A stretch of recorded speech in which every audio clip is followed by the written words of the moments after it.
দাঁড়িয়ে আছি গাজীপুরের চান্দনা চৌরাস্তার মসজিদ মার্কেটের সামনে। গাজীপুরের সাংবাদিক আসাদুজ্জামান তুহিনকে নির্মমভাবে হত্যা করা হয়েছে যে স্থানটিতে, আমরা সেই স্থানটির সামনেই দাঁড়িয়ে আছি।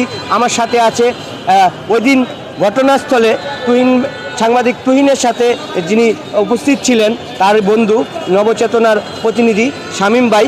আমরা তার কাছ থেকে ঘটনার বর্ণনাটা জানবো। আপনারা দেখতে পাচ্ছেন যে এই স্থানটি কিন্তু একটু ব্যারিকেড দিয়ে রাখা হয়েছে। ঠিক এই জায়গাটাই সন্ত্রাসীরা নির্মমভাবে কুপিয়ে নিহত সাংবাদিক তুহিনকে এখানেই কোপানোর পরে ঘটনাস্থলেই তিনি কিন্তু মারা যান। আমরা সম্পূর্ণ বিষয়টি ঘটনাস্থলে ওনার সাথে যিনি উপস্থিত ছিলেন তার কাছ থেকে আমরা জানবো। জি ভাই। আমি শামীম হোসেন, দৈনিক নবচেতনা পত্রিকার মহানগর প্রতিনিধি। সন্ধ্যা 7টা বাজে 7:20 আমাকে ফোন করে তুহিনের অফিস হলো এই স্থান থেকে উপরেই, আর আমার অফিস হলো ঢাকা রোডে অফিস। আমার ফোন করার পরে জিজ্ঞেস করলো, ভাই আপনি কই? আমি বললাম আমি অফিসে আছি। পরে বলল যে, আমি বললাম তুমি কোথায়? হ্যাঁ তুমি কোথায়? তখন সে বলল যে অফিসে আছি, ঘুমাইছিলাম, ঘুম থেকে উঠতেছি, বাইরে এবেন? তখন আমি বলছি হ্যাঁ বেরাবো। তাই আপনি করেন ওই মোবাইলে, আমি বলছি মোবাইলে চার্জ নাই, মোবাইল চার্জ দিচ্ছি, এই বললে কাইটা দেওয়ার পরে কিছুক্ষণের পরে তুহিন আমার অফিসে যাওয়ার পরে তুহিন আমার সাথে অনেকক্ষণ বসে থাকে, 10 মিনিটের মতো বসে থাকে। 8টা বাজার আগাগ মুহূর্তে আমরা দুইজন বেরিয়ে আসি। আমার স্টাফকে বলছি যে তুমি অফিস বন্ধ করো, আমরা চলে যাচ্ছি। কয় ঠিক আছে। এই কথা বললে আমরা দুইজন হাঁটতে হাঁটতে মেন রাস্তা থেকে এই যে রাস্তা দাঁড়িয়ে আছি এই রাস্তার মাথায় আমরা কেবল রাস্তা ক্রস করার মুহূর্তে ওখান থেকে কিছু দূর একটু সামনে কয়েক কদম আগাইছি, আর তুহিন আমার সামনে, আমি পিছনে। এই সময়েই ওই যারা সন্ত্রাস তারা এখান থেকে যাওয়ার পথে তারা ওইদিকে যাচ্ছিল, তারা অন্য কাউকে খুঁজছিল। এই মসজিদ মাঠের গেট থেকে একটা লোক বের হওয়ার সাথে সাথে ওরা পিছনের যে লোকটা ছিল ওরা দেখতে পাইছে। ওই লোকটাকে দেখতে পাওয়ার পরে বলছে যে পাইছি মাদ্রাসাতে ধর। এটা কইয়া ওরা যখন এই স্যান চাপাটি এগুলো দেশীয় অস্ত্রগুলো বের করে সাথে সাথে ওরা ওই দিক থেকেই ওর উপরে ধাওয়া করে ধাওয়া করার পরে তুহিন পিছে দৌড় দেয়, হাতে মোবাইল ছিল, আর আমি দৌড় দিয়ে আর একদিকে চলে যাই। পরে এদিকে ঘটনা কি হয়েছে দেখি নাই, তখন আমি দৌড়ে পুলিশ বক্সের দিকে গেলাম, যে ভাবলাম যে এদিকে নাকি তুহিন এদিক থেকে তো যাইবো, যারা ধাওয়ানি দিচ্ছে যে লোকটাকে, সে বাঁচার জন্য হইলো পুলিশ বক্সের দিকে যাবে। তখন আমি ওইদিকে যাই, এদিকে খুঁজতেছি বিভিন্ন জায়গায়, অটো গাড়ি এবং এখানে ভ্যান ছিল, তাকে এর জন্য আমি দেখতে পারতাছি না কি হয়েছে। পরে দূর থেকে আমি দেখতে পেলাম যে তুহিন দোকানের ভিতরে তাকে কোপাচ্ছে। তারপরে আমি চিল্লাচিল্লি করতেছি লোকজনের জন্য, কেউ আসে না, তা পুলিশও খুঁজে পাচ্ছি না। তৎনগদ আমি ভাষণ থানা পুলিশকে ফোন করি, ওসি 10 মিনিটের মধ্যে পুলিশ পাঠায়। তা আমি এখান থেকে এই জায়গায় আস্তে এই যে তুহিন পড়ে আছে, ওরা চলে গেছে। এই হলো আমার বক্তব্য।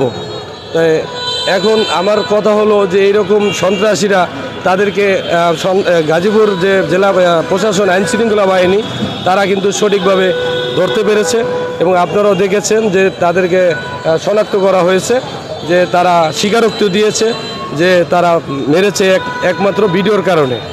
তাই আমার কথা হলো এইটা, যে তারা অন্যায় করেছে, অন্যায়ের বিচার আমরা চাই, তাদের ফাঁসি হোক সেটাই আমরা চাই। যে এরকম যদি কারো মায়ের কোল খালি না হয় এবং কোনো বাচ্চা যেন এতিম না হয়। আচ্ছা, যাদেরকে গ্রেপ্তার করা হয়েছে তারাই কি দৌড়ে নিয়ে যাচ্ছিল সাংবাদিক তুহিনকে? হ্যাঁ, আমি তো বললাম যে আমি যেখানে ছিলাম এটুকের ঘটনায় আমি জানি, এর আগ মুহূর্তের ঘটনা তো আমি জানি না।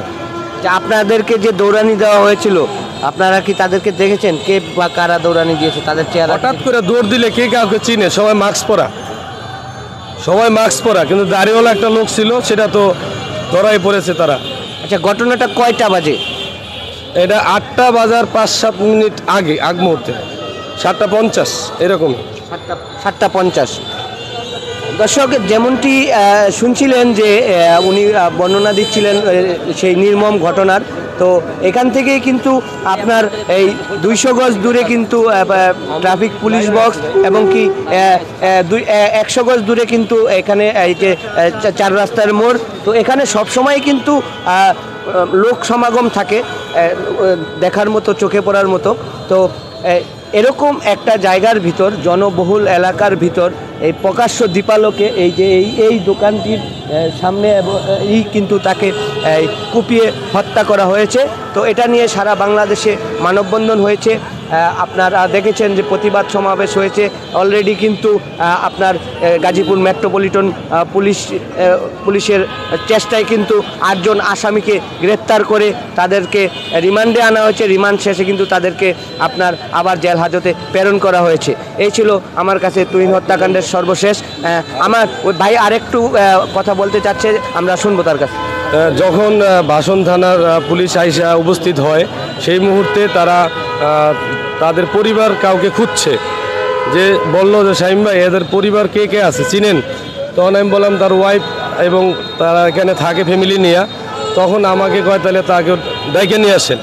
এই কথা বলার পরে তখন মানুষ সব তো চলে আসার পরে আর কি পুলিশ আইসে, তখন আমি তার ওয়াইফকে ডাকতে যাই, মানে ভাবিকে। তখন ভাবিকে গিয়ে আমি বললাম, নক দেওয়ার পরে বললাম, ভাবি আপনি একটু রেডি হন, তুহিনরে কয়েকজন লোকের সাথে মারামারি হয়েছে, এই ব্যাপারে মেডিকেল নিতে হবে, আপনি একটু বোরকাটা পরে রেডি হন, বাচ্চাদের রেডি করেন। কারণ পরে আমি এবার এই কথা বলার পরে আমার সাথে আরও একজন লোক ছিল, কামরুল সাংবাদিক, সেও আমার লগে ছিল। তখন এই কথা বলার পরে সে তাড়াতাড়ি করে বোরকা পড়তেছে। তখন আমি বললাম যে, বললো যে আর ভাইও তো এখানে আছে। তখন আমি তার ভাই তো এখানে আছে, আমি জানি, তার নাম্বারটা একটু দেন। কয় নাম্বার আমার কাছে নাই। নাম্বার কার কাছে আছে? আমার শাশুড়ির কাছে আছে। তখন আমি কইতে দেন, ফোন দেন। তখন তার শাশুড়িরে ফোন দেয়। শাশুড়ি থেকে আমি তার নাম্বারটা নেওয়ার চেষ্টা করি, কিন্তু সে দিতে পারে নাই, মুরব্বী মানুষ। পরে তার ভাগনা বউ, মানে বাইস্তা বউ ফোন ধরে। ফোন ধরার পরে সে আমাকে নাম্বারটা দেয় তার ভাই ছেলের, মানে সেলিম সাহেবের। তা ফোন দেওয়ার পরে তাকে আমি আলাদাভাবে বলছি। আর যে তুহিনের যে ওয়াইফ, যে আমাকে ভাবি, তাকে বলছি যে ভাবি, যদি আপনার কাছে টাকা পয়সা থেকে থাকে তাহলে আপনি সাথে নিয়ে নিতে পারেন।